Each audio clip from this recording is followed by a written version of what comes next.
আসসালামু আলাইকুম ভিউয়ার্স, বিকালে নাস্তায় বানিয়ে নিতে পারেন এরকম অসম্ভব সুন্দর ফ্রেঞ্চ ফ্রাই।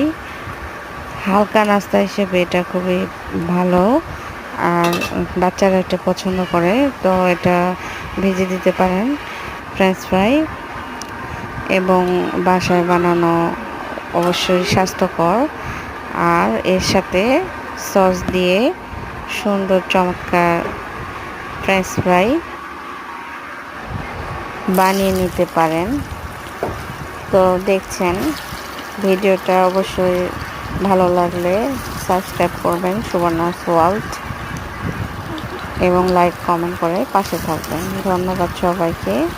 যারা অলরেডি আমার চ্যানেলটি সাবস্ক্রাইব করেছেন তাদেরকে অসংখ্য অসংখ্য ধন্যবাদ, আর যারা করেননি তারা অবশ্যই অল বাটনে ক্লিক করে সুবর্ণাস ওয়ার্ল্ড চ্যানেলটি সাবস্ক্রাইব করে নেবেন। ধন্যবাদ।